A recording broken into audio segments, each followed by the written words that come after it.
오늘 누가복음 강의 51번째 말씀, 분열 속 분별이라는 제목으로 하나님 말씀 나누도록 하겠습니다. 성경을 읽다 보면 간혹 머리를 갸우뚱하게 만드는 내용들이 등장할 때가 있습니다. 마치 모순처럼 보이는 말씀 구절을 읽을 때이지요. 바울은 이방인을 위한 사도로 부름을 받았었습니다. 그는 예루살렘을 벗어나서 지금의 터키, 그리스, 이탈리아 지역을 돌아다니면서 복음을 전하고 교회를 세웠지요. 그런데 바울이 고린도에 있는 성도들에게 보내는 편지에서 그가 이렇게 권면합니다. 그 내용이 좀 독특해요. 고린도후서 6장 14절에서 16절 상반절입니다. 제가 읽어드릴게요. 너희는 믿지 않는 자와 멍에를 함께 매지 말라. 의와 불법이 어찌 함께하며 빛과 어둠이 어찌 사귀며 그리스도와 벨리알이 어찌 조화되며 믿는 자와 믿지 않는 자가 어찌 상관하며 하나님의 성전과 우상이 어찌 일치가 되려. 우리는 살아계신 하나님의 성전이라. 믿지 않는 사람들이랑 상종하지 말라는 겁니다. 그동안 바울은 이방 곳곳을 다니면서 수많은 불신자들과 우상 숭배자들에게 복음을 증거했던 사람입니다. 고린도 교회도 바울에게서 복음을 듣고 회심한 이방인들이 모여서 세워진 교회였습니다. 그런데 불신자들과는 어울리지 말라. 이 말씀이 좀 이상하지 않습니까? 게다가 고린도 교인들에게 보낸 편지에서는 고린도 전서에 보면요. 그 전에 보냈던 편지에는 좀 이상하게 이거와 어울리지 않는 또 다른 말씀이 나와요. 고린도 전서 5장 9절에서 10절을 제가 읽어드릴게요. 내가 너희에게 쓴 편지에 음행하는 자들을 사귀지 말라 하였거니와 이 말은 세상에 음행하는 자들이나 탐하는 자들이나 속여 빼앗는 자들이나 우상 숭배하는 자들을 도무지 사귀지 말라 하는 것이 아니니 만일 그리하려면 너희가 세상 밖으로 나가야 할 것이라. 여러분 무언가 모순이 있어 보이죠? 고린도 전서에서는 도무지 사귀지 말라고 한 것은 아니다. 이렇게 말해놓고 이제 고린도 후서에서는 상종하지 말라라고 이렇게 이야기합니다. 자, 그러면 도대체 우리는 어떤 말을 따라야 하는 거죠? 무엇이 맞는 거예요? 같은 바울이 쓴 거거든요. 그러면은 고린도 후서가 이후에 쓰여진 거니까 그러면 고린도 후서의 그 최신 버전을 우리가 따라가야 하는 겁니까? 그러면 바울은 본인이 이방인의 전도자였으면서 왜 이런 모순된 말을 하는 거지요? 그동안에 어떤 심경의 변화가 있었던 걸까요? 그렇지 않습니다. 우리가 고린도 후서의 9절만 보았을 땐 마치 바울이 불신자에 대해서 강경한 태도를 보이는 것처럼 보여요. 그러나 사실 그 배경을 살펴보면 이 말씀은 불신자들에 대한 말씀이 아니라 고린도 교인을 향한 경고라는 것을 깨닫게 됩니다. 구원받았다는 그리스도인들이 세상에 나가서 빛과 소금이 되기는커녕 오히려 우상 문화에 젖어 그들과 함께 젖어버린 모습을 경고하고 것이에요. 그러니까 바울은요, 지금 너희가 어떻게 하나님을 믿는다고 하면서 복음의 빛이 된다고 하면서 소금이 된다고 하면서 어떻게 그 속에 들어가서 하나님과 우상을 함께 섬길 수 있냐. 그렇게 이야기를 하는 거예요. 그리스도의 십자가를 짊어져야 할 너희가 어째서 그들의 멍에를 함께 짊어지냐는 거예요. 따라서 이 말씀은요, 이방인에 대한 차별을 말하는 것이 아니라 그리스도인의 구별됨을 말한 거예요. 차별과 구별은 다른 거죠. 그러니 이러한 배경 이해 없이 그냥 우리가 읽으면요, 말씀이 모순처럼 보이기도 하고 말씀을 왜곡해서 우리가 받아들일 수도 있어요. 어떤 분들은 바울이 불신자와 상종하지 말라고 했다고 아예 피하는 분들도 있습니다. 그리스도인들이 구별되어야 한다는 말을 이 불신자를 차별해야 된다는 말로 오해한 거예요. 구별과 차별은 다른 거죠. 여러분, 하나님이 스님을 사랑하실까요? 안 사랑하실까요? 사랑하시죠. 지금 인도와 일본에는요, 과거 바울이 활동했던 로마 그리스 지역에 있던 신화와는 비교할 수 없이 많은 미신들을 그들이 믿고 있습니다. 그곳에 선교사님들이 가서 활동하는 이유가 뭐예요? 하나님이 사랑하시는 사람들이니까. 무슬림을 하나님이 사랑하실까요? 안 사랑하실까요? 사랑하시죠. 그래서 무슬림 지역으로 하나님의 마음을 품고 가는 거죠. 그런데 만약 선교를 나간 선교사님이 도리어 그곳에서 무슬림처럼 일부 다처제를 받아들여요. 막 말이 안 되는 일이 벌어져요. 모스크에 가서 하루 5번씩 기도하고. 여러분, 그러면 어떻게 되겠어요? 그때 바로 이 고린도 후서의 경고가 필요한 거예요. 어떻게 그리스도와 벨리알을 함께 섬길 수 있느냐. 죄와 종노릇하는 자들을 자유하게 하라고 복음을 그렇게 전하라고 했더니 어떻게 그 죄의 멍에를 함께 짊어지고 있냐. 그거를 책망하고 있는 겁니다. 그렇게 혼나야 되는 거예요. 그러니 이 말씀은 그리스도인의 구별함에 대한 말씀이에요. 구별됨을 지키라는 거죠. 그런데 이 말씀을 우리가 차별로 이해하니까 사람에 대한 무례함이 생기는 거예요. 옛날에 웃지 못할 해프닝이 벌어졌어요. 지하철을 탄 스님 머리에 손을 얹고는 어떤 분이 마귀야 물러가라 했던 전도자가 있었죠. 그것이 왜 잘못된 행동이죠? 그것은 영혼을 사랑하는 마음이 아니라 차별에서 비롯된 마음에서 나온 행동이기 때문에 그래요. 차별은 폭력입니다. 상대를 수치스럽게 만드는 거죠. 그래서 세상 사람들이 손가락질하는 거예요. 그리스도인들 보면서. 너무 사람들이 이렇게 자기들만 안다. 그런데 더 마음 아픈 게 뭔지 아세요? 그 전도자는 자신을 향한 세상 사람들의 그 책망을 박해로 받아들이더라는 거예요. 박해로. 복음을 위해서 자신이 지금 박해를 받는다고. 그래서 하늘나라에 상급이 쌓일 거라고 그렇게 말하는 걸 보면 제가 깜짝 놀랐어요. 여러분, 성경을 잘못 이해하면 이렇게 사람이 정말 무섭게 변하는 거예요. 사랑은 무례하지 않아요. 온유해요. 따라서 오늘 바울의 이 권면을 종합해 보면 이렇게 이해할 수 있죠. 그리스도인은 세상 속에 살면서 하나님 자녀라는 정체성을 잊지 말고 구별된 존재로 살아가라. 그것이 결국에 사도 바울의 권면이에요. 여러분, 성경에 모순되어 보이는 말씀이 나오면 한쪽 방향에서 내가 취하고 싶은 방향으로만 말씀을 이해하면 안 됩니다. 그래서 배경을 공부해야 돼요. 더 고민해야 돼요. 그래서 그냥 무릎 꿇고 기도해서 하나님 저를 깨닫게 하여 주소서. 기도 필요합니다. 그런데 하나님은 우리의 모든 전 이성을 통해서도 하나님께서 우리가 주님의 뜻을 분별하라고 말씀하시거든요. 공부해야 돼요. 성경 공부해야 돼요. 알아야 돼요. 안 그러니까 자꾸 왜곡된 게 나와요. 이 한국 교회에 오히려 커다란 어려움을 끼치는 겁니다. 그런 맥락에서 오늘 본문도 잘 살펴보아야 될 말씀이에요. 오늘 말씀 역시 우리의 머리를 약간 갸우뚱하게 만드는 말씀이기 때문에 그렇죠. 오늘 본문은 우리가 보편적으로 알고 있던 예수님의 이미지가 아니에요. 예수님께서 이 땅에 오신 이유에 대해서 유대인들에게 이렇게 밝히십니다. 49절에 보면 내가 불을 땅에 던지러 왔노니 이 불이 이미 붙었으면 내가 무엇을 원하리요. 그리고 이어서 51절에 보니까 이렇게 말씀하세요.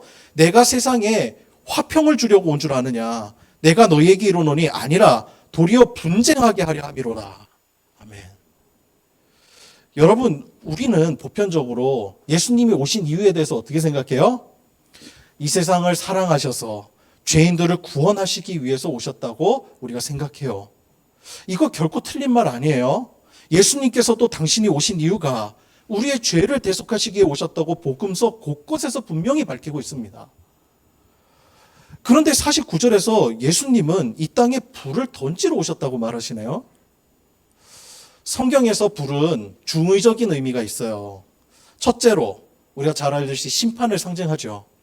소돔과 고모라에 불이 내렸습니다. 그리고 엘리야 선지자와 바알 제사장들과 대결해서 하나님이 제단에 불을 내리셨어요. 그것이 하나님이 살아계심을 보여주는 증거인 동시에 이 바알 제사장들에 대한 심판의 메시지였던 거죠. 그래서 이 불은요, 심판을 상징하기도 해요. 또한 두 번째로 불은 정화의 상징이기도 합니다. 이스라엘 백성들은 하나님 앞에 속죄 제물을 태워서 드렸어요. 또한 금을 재련할 때 불은 불순물을 제거합니다. 쓰레기장에 그 쓰레기들이 소각장에서 태워져서 없어지듯이 불은 정화를 상징해요. 그리고 마지막으로 세 번째로는 하나님의 임재를 상징하기도 하죠. 하나님께서 모세를 부르셨을 때 그리고 이스라엘 백성들이 광야에 있었을 때 하나님은 불을 임재하심으로 말미암아 너와 내가 함께 있다라는 것을 보여주셨어요. 그리고 마가다라 방에서 성령님이 임하실 때도 성령의 불이 혀를 갈라지는 것처럼 임하셨다고 말씀이 기록하고 있잖아요. 이처럼 불은 정화하는 것, 하나님의 임재, 또 심판을 상징합니다. 자, 그렇다면 한번 생각해 보십시다. 오늘 본문에서 예수님이 내가 불을 던지러 왔다고 말씀하세요. 그러면 이 불은 어떤 의미인 거죠? 정화입니까? 아니면 임재입니까? 성령님을 주시기 위해서 오셨다고 말씀하시는 것 같으세요? 이 뉘앙스는요, 심판에 대한 메시지예요. 심판하러 왔다. 주님 그 말씀하시는 거예요. 그런데 더 충격적인 것은요, 주님이 이 땅에 오신 이유가 분쟁을 일으키러 오셨다는 거예요. 분쟁을. 내가 화평을 주러 온 줄 아느냐? 내가 분쟁을 일으키러 왔다는 거예요.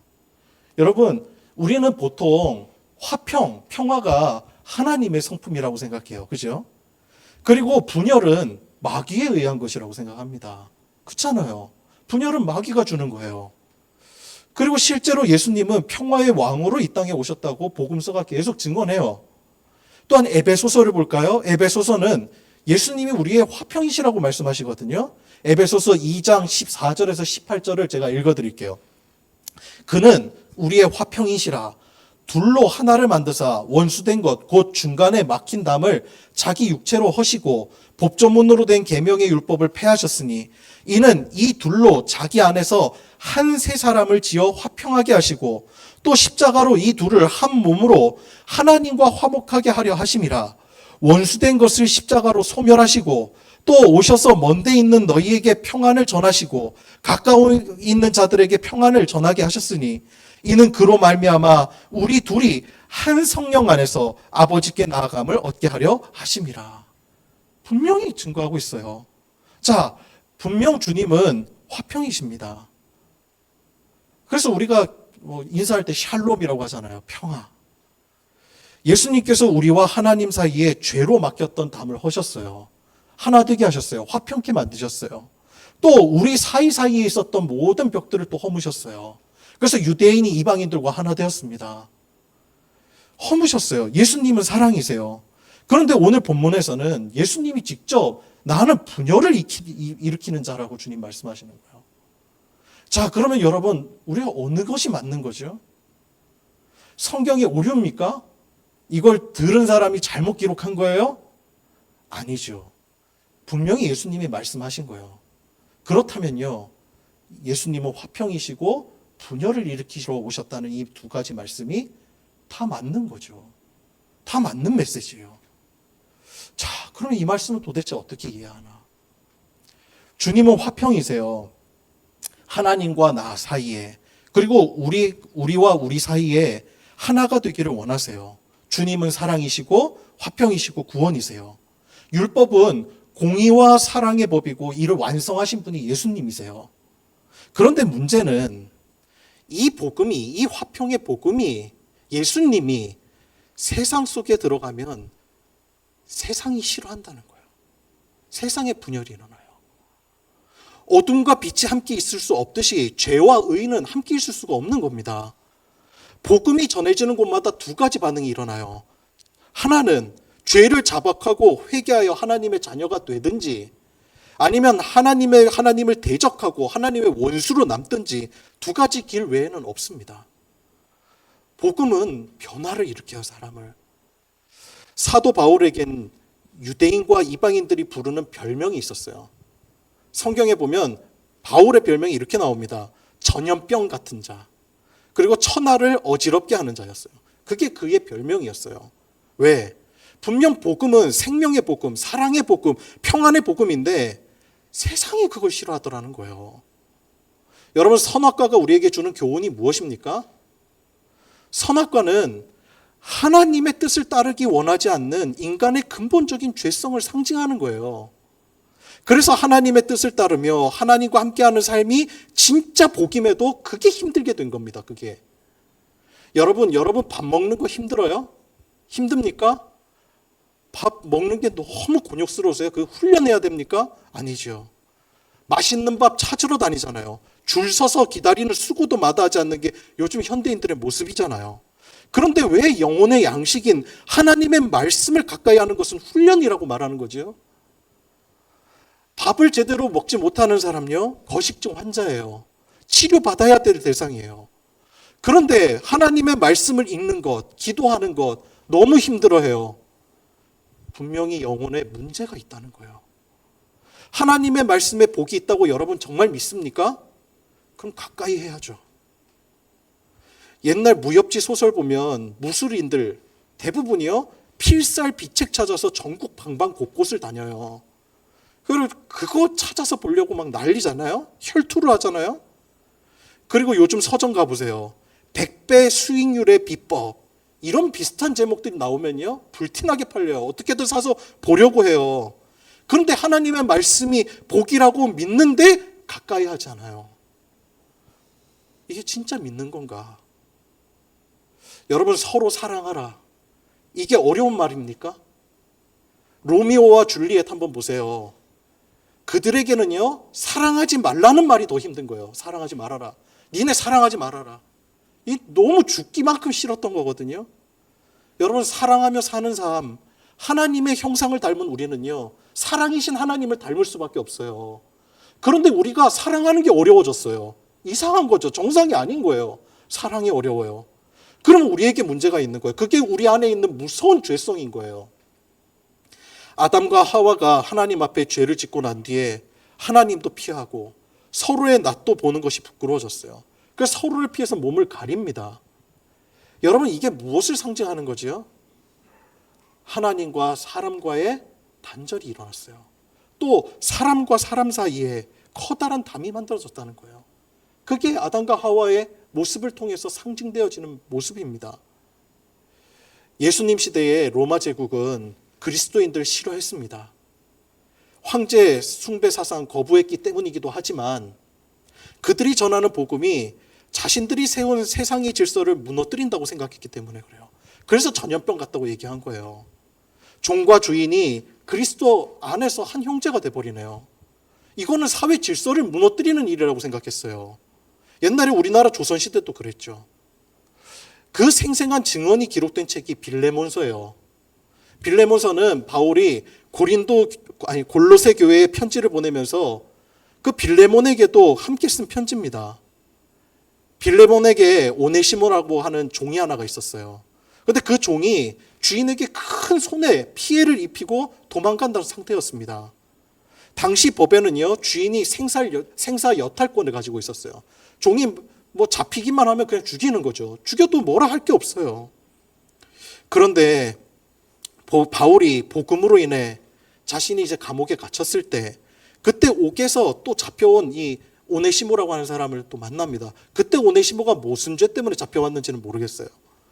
그래서 오네시모를 감옥에서 만나고, 그리고 오네시모가 복음으로 회심하고 신실한 성도가 되었는데, 바울이 이 오네시모의 주인인 빌레몬에게 용서해달라고 그 편지를 쓴 거예요. 그러면서 그에게 입은 피해가 있다면 내가 감당까지 하겠다고. 그를 용서해 주실 수 없습니까? 그렇게 편지를 씁니다. 당시 이 골로새 교회는요, 빌레몬의 집에서부터 시작되었을 정도로 빌레몬은 신실한 성도였어요. 바울의 편지를 받고서 이 빌레몬이 놀라운 결단을 합니다. 모습을 보여줘요.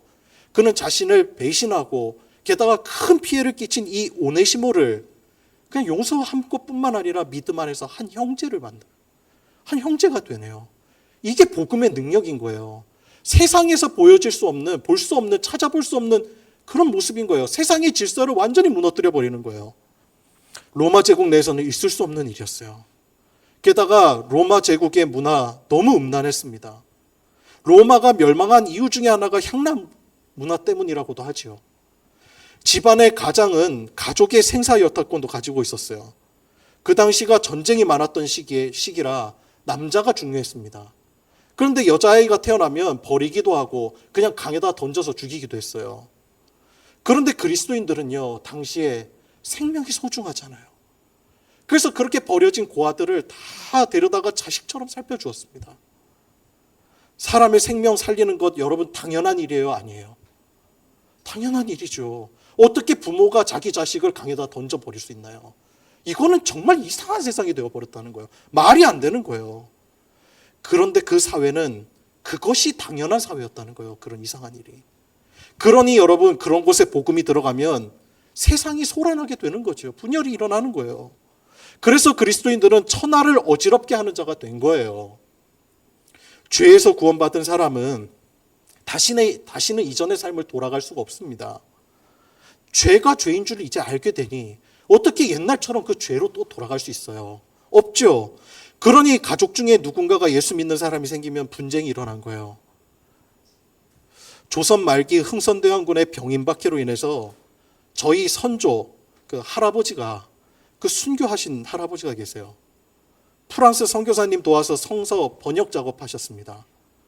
기독교에 대한 박해로 선교사들이 끌려갈 때 저희 할아버지가 나도 예수 믿는 사람이요, 나도 잡아가시오. 그리고는 그 속에 잡혀온 몇 사람들이 벌벌 떨고 있을 때 선교사님 떨지 마십시오. 우리 이제 곧 예수님 뵙니다. 그리고 예수님을 가진 자가 모든 것을 가진 자다. 그 마지막 외침 외치시고 목이 잘려서 순교하셨어요. 지금 보령에 가면 갈매못이라고 하는 갈매못 순교 성지가 있습니다. 거기에 제가 저희 이제 장인 댁이 그 근처이기 때문에 자주 가서 한번 봐요. 가면 할아버님이 어떻게 돌아가셨는지가 다 전시되어 있고, 그리고 그 잔디밭에, 바닷가 바로 앞에 있는 잔디밭에 그 바위 하나가 이렇게 있어요. 거기가 할아버지가 목 잘리신 자리예요. 할아버님이 어떻게 예수 믿게 되었는가? 제가 봤더니 한양으로 과거 시험 보러 갔다가 복음을 듣고 예수님을 믿게 되었다는 거예요. 집으로 돌아오니까 집안이 난리가 났습니다. 어디서 그런 이상한 그 돌을 깨쳐고 왔다고. 당시 그 할아버님의 아버님이죠. 아버지가 예수쟁이가 된 아들에게 너 예수 믿을 거면 이 작두에 목 넣으라고 했어요. 그랬더니 그 아들이 작두에 목을 넣는 거예요. 그걸 보고는 더 이상 말리지 못했다는 거예요. 더 이상.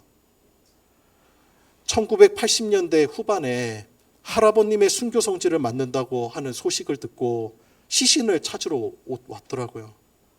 할아버지의 시신이 어디 있었나 봤더니 우리 가문이 있는 그 선산에 할아버지가 묻힌 것이 아니라 마을 입구에 있는 종들이 묻혔던 묘에 함께 묻힌 거예요. 당시에 참수당한 할아버지를 집안의 묘에 거둘 수가 없었던 거예요. 그렇게 제가 그 소식을 듣고 나니까 어떤 마음이 들었는지 아세요? 그렇게 주님의 종으로 살더니 종처럼 죽어서 종의 묘에 묻혀셨구나. 그게 마음에 와닿다. 여러분, 우리도 예수님 믿고서 갈등을 경험한 적이 있지 않습니까? 세상과 하나님의 말씀 사이에서 우리가 내적인 갈등도 경험하지만 관계에도 새로운 갈등이 생겨요. 너의 변화된 모습 때문에 나도 한번 예수 믿어보자. 그렇게 반응하는 사람들도 있지만 더 이상 너랑은 세계관이 안 맞아. 너랑은 뭐 대화가 안 통해. 우리 그럴 때 있잖아요. 오래된 친구 한번 만났는데, 반갑게 만났는데 그 친구와 대화하니까 말이 안 통해요. 왜? 바라보는 세상이 너무 달라요. 대화할 게 없어져요. 그래서 점점 멀어지는 경우를 우리가 경험해 봅니다. 참된 복음, 진정한 화평과 사랑의 복음이 들어가는 것을 세상이 싫어해요. 그래서 분쟁이 일어나는 거예요. 제가 티베트 지역에 한번 선교 여행 떠났을 때 일이에요. 그 지역은 그리스도인들이 0.002% 채 되지 않습니다. 그곳에서 믿음의 형제를 만났어요. 그 믿음의 형제가 기도해 달라고 하더라고요. 부탁하는 거예요. 그래서 그 이야기를 들어보니, 고난당하는 그 이야기를 들어보니까 너무 안타까운 거예요. 이 형제는 공무원으로 취직했습니다. 그런데 그의 직장 상사가 관례라는 명목으로 이렇게 부정한 청탁을 자꾸 시키는 거예요. 그 업무를. 그런데 그 청탁을 자신이 정중하게 거절했습니다. 그리스도인이었기 때문에. 상사가 그가 그리스도인이라는 사실을 나중에 알고는 더욱더 부정한 일을 업무에 계속 배정하는 겁니다. 결국 그가 직장을 그만둬요. 그렇게 직장을 그만둔 형제가 찾아와서, 그 형제를 찾아와서 너만 정직하고 깨끗하냐, 그렇게 조롱하기 시작했다는 거예요. 그리고는 그가 다니던 교회 건물을 트집 잡아서 교회를 철거하고 그 십자가 떼어서 그 지역에서 가장 큰 사원의 발판 계단으로 만들었습니다. 모든 사람들이 다 밟고 지나가도록. 그 형제가 저에게 이 고난과 박해가 사라질 수 있도록 기도해달라고 부탁하더라고요. 이 고난이 내 삶에 사라지게 해달라고. 그때 제가 기도하는 중에 그 형제가 요청하는 것과 전혀 다른 기도가 제 안에서 나왔어요. 그때 하나님께서 제 마음 가운데 주셨던 기도가 이 기도였습니다.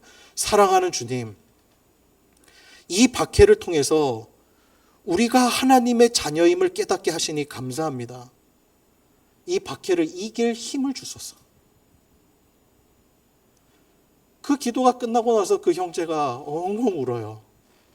그러면서 고개를 들고는 말하는 거예요. 감사합니다. 그러네요. 제 삶에 박해가 있다는 것이 축복이네요. 내가 하나님 지금 잘 믿고 있는 거 맞죠? 하나님 잘 믿고 있다는 그런 증거네요. 그 고백을 하더라. 북한에서 기독교인들 국가 전복죄에 해당하는 처벌받습니다. 공산주의가 단지 유물론적 사상에 기반한 이념이기 때문만은 아니에요. 북한은 단순한 독재 국가가 아니에요. 김씨 일가가 곧 신입니다. 고대부터 독재 권력자들은 자신들의 권세를 이어가기 위해서는 선정을 하던 폭정을 하던 정치력만으로는 통제가 안 된다는 것을 잘 알고 있어요. 그래서 자신들의 가문이 권력을 세습화하는 것을 정당화하기 위해서 신화가 만들어지는 거예요. 신화가. 그래서 사용하는 것들이 자신을 신격화해서 일반 백성들과는 차별화된 존재라는 것을 자꾸 주입시키는 거예요. 로마 황제가 기독교인들 박해했던 이유도 로마 황제를 신으로 섬기지 않았기 때문입니다. 이건요, 단순히 불복종의 차원이 아니라 로마 황제 입장에서는 정치 생명에 이게 커다란 위협이 되는 일이기 때문에 그들을 더욱 박해한 거예요. 따라서 북한 땅에서 복음은 북한의 체제를 분열시키는 것이 돼요. 그러니까 북한이 그렇게도 이 기독교인들을 잡아 죽이는 거예요. 하나님의 복음이 임하면 세상에는 분쟁이 일어날 수밖에 없는 거예요. 그런데 반면에 우리나라는 또 어때요? 우리나라는 온전해요? 똑같습니다. 북한이나. 우리는 물질의 신, 만몬을 숭배하는 세상이에요. 자본이 곧 힘이고 복입니다. 모든 것을 도구화하는 세상이에요. 자연 생태계나 사람의 생명도 돈이 우선될 가능성이 너무나 높아졌어요. 사람의 인권, 생존권보다 효율성과 경제성이 앞설 때가 얼마나 많고 또 기회의 균형이 자본에 의해서 깨어지기도 하잖아요. 이러한 세상에서 생명, 사랑, 그다음 평화, 그리스도인에 대한 구제, 나눔 이런 복음 전하잖아요. 공산주의자라고요. 이 대한민국 안에서도 바른 복음을 전하면요, 그냥 빨갱이라 그래요. 박해받아요. 여러분 맞아요. 복음은요 어딜 가나 환영받지 못해요. 왜 그렇지요? 복음은 어느 인간의 한 진영에 속한 것이 아니라 어느 진영이든 하나님 나라의 관점에서 보면 모두 다 세상 나라에 속한 것이기 때문에 그래요. 하나님 나라는 속한 게 아닙니다. 하나님 나라의 복음은 분명 우리를 죄에서 자유하게 하는 복음이에요. 예수님은 평화의 왕이세요. 예수님은 치료자이십니다. 병든 우리의 영혼을 살리시기 위해서 오셨어요. 그런데 그 환자가 거부하면 살릴 수가 없는 거죠. 저희 친할머니, 저희 아버지께서 막 청년이 되었을 때 돌아가셨다고 해요. 어떤 병명으로 병원에 가셨는지는 정확히 알 수 없지만 당시 이 수혈이 필요할 때 할머니가 끝까지 수혈을 거부하는 바람에 돌아가셨대요. 수혈을 거부한 이유가 뭔지 아세요? 당시 저희 할머니가 일본 종교인 남녀 호랑케교 들어보셨어요? 거기에 심취해 계셨어요. 그런데 거기 교리가 이 수혈 받는 것을 금지했기 때문에 죽으셨다는 거예요. 그런데 여러분, 우리의 상태가 꼭 그러했어요. 과거에 하나님 알지 못했을 때 죽음으로 가면서도 끝까지 그 죄를 놓지 못하는 거예요. 완악해요. 그러니 주님의 복음이 들어가는 곳에는 언제나 싸움이 일어나는 거예요. 분쟁이 일어나는 거예요. 우리의 내적인 싸움, 또 관계적인 싸움. 예수님은 하나님의 말씀을 먼저 받았다고 하는 유대인들이 예수님의 기적과 이적을 목격하고도 선지자와 구약이 증언했던 모든 예언이 다 성취되고 있음에도 예수님을 대적하고 있으니 예수님이 너무 답답하신 거예요. 너무 안타까웠던 겁니다. 그래서 54절에서 56절 한번 보세요. 주님이 이렇게까지 외치세요.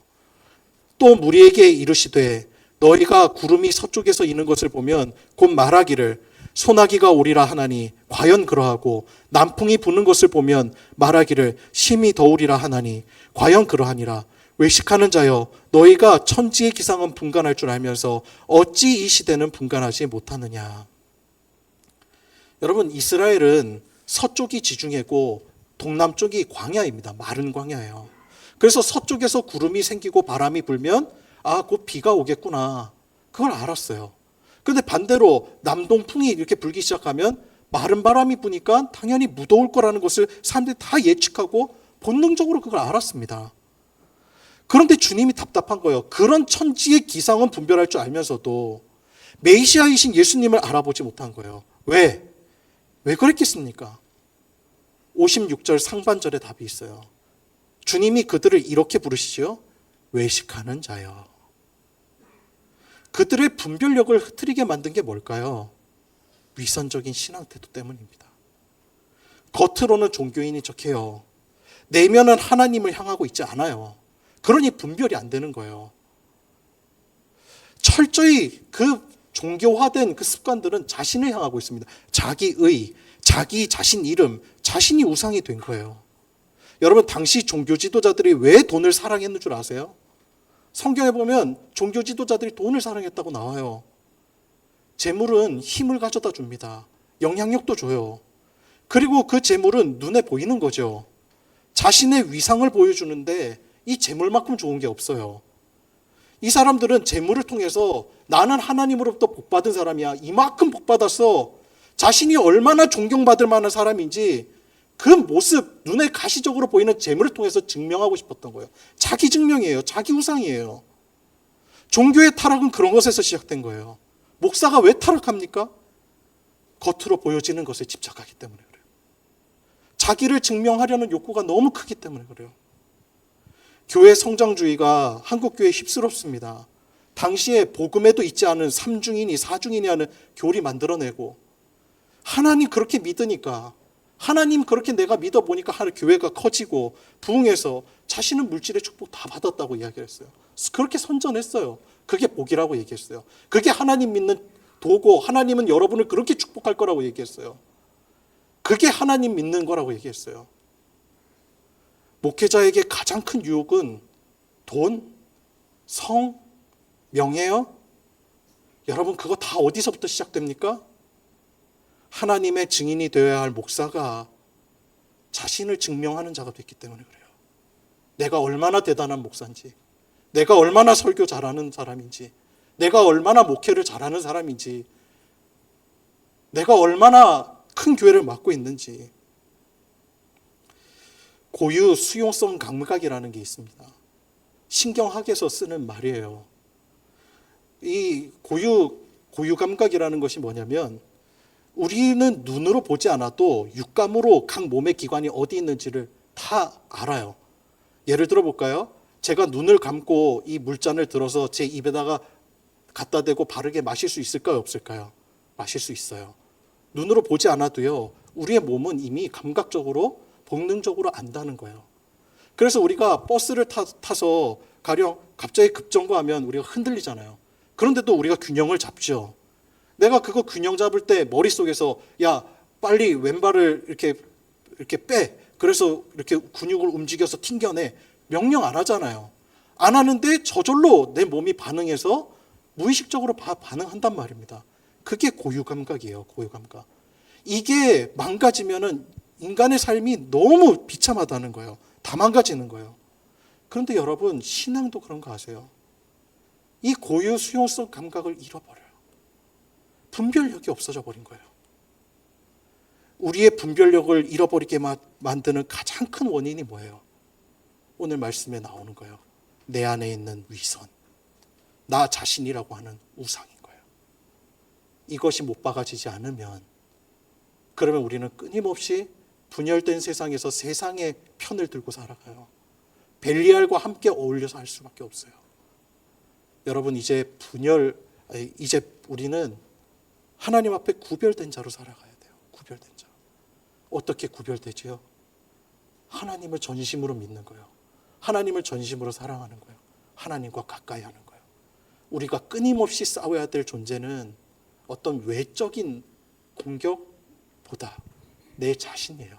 나 자신이라고 하는 우상, 그 위선적인 신앙, 이것을 극복하는 것이 하나님 앞에 온전한 믿음 가운데로 분별하며 살아갈 수 있는 길이 됩니다. 우리가 하나님 앞에 진짜 진심으로 기도하며 나아갔으면 좋겠어요. 하나님, 내가 하나님의 뜻을 분별하는 자가 되기를 원합니다. 그런데 잘 안 들려요, 하나님. 왜 그럴까요? 내 속에 내 목소리가 커서 그래요. 내 속이 소리가 크니까 하나님의 목소리가 안 들리는 거예요. 우리가 오늘 이 시간, 이 예배를 통하여서 우리가 기도하며 나아갈 때, 하나님, 내 속에서 올라오는 나의 소리가 죽어지기를 원합니다. 십자가에 못 박아지기를 원합니다. 주님의 소리, 주님의 말씀이 내 안에 들려지게 하여 주옵소서. 이 믿음이 있는, 이 고백이 있는 저와 여러분 되시기를 주님의 이름으로 축복합니다. 기도하겠습니다.